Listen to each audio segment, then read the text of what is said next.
Hey guys, Davin here at brewbits.com. Behind the camera as usual we got James. Say hello, James. Now one of the questions we're asked about at Brewbits is bottling beers, lagers, ciders because they want to make them fizzy. Now when we do that in the homebrew realm, a lot of the time you'll need to ferment it in the bottle, secondary fermentation. So you'll get some yeast and some sediment. I don't know if you can come in a second, James. You can see there's a little bit of sediment at the bottom here. Very difficult to see in the light. But how to pour a beer, how to pour a lager, cider, how to pour a bottle of bottle-conditioned beer without knocking up that sediment so you end up with a nice, clear pint. So I've got a few here. I've got a couple of different ciders. You can probably just about see it down at the bottom, James. There's a sediment down there. I've got a craft beer here called Grand Howell. I've got another cider. I've got a Simply Pale Ale.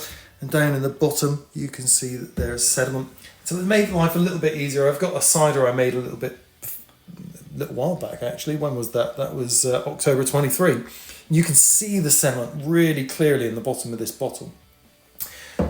So one of the things we need to do first of all is when we choose the yeast to ferment our beers, we need to choose the right yeast that's going to create what we call a cement down at the bottom of the bottle. That's great. If you use wild yeasts, you can risk the chance of not getting any cementation of the sediment at the bottom.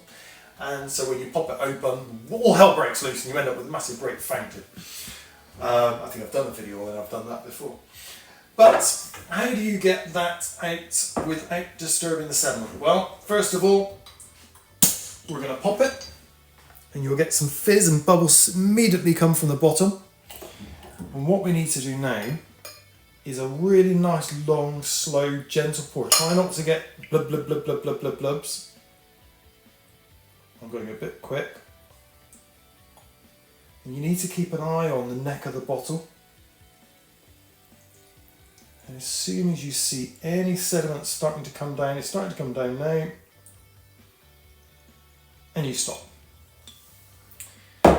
And I've got a lovely clear pint, and in the bottle I've got a lot of murky liquid. Now, this is cider. Doesn't matter if it's a murky liquid. I could mix that up, I could pour that in. Nothing wrong with drinking that at all. Years gone by, when you would buy a bottle conditioned beer, in a lovely beautiful glass bottle, one of the things they would say is you've got to roll it like this before you open it to knock all that yeast up and kick it back into the beer. And then you drink a cloudy beer. So it doesn't matter. If you want it to be lovely and crisp and clear and clean like that, that's how you pop it open.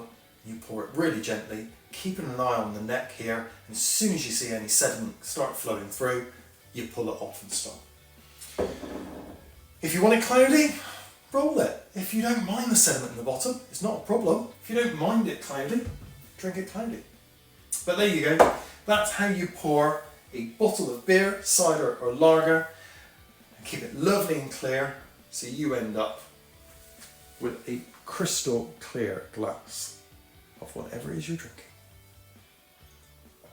Now for me right now, this is a lovely bottle of cider made with apples we made a few years ago, about a year ago actually. So for now, happy brewing, happy drinking, and enjoy either a cloudy or a crispy clear bottle of beer, cider or lager. Cheers.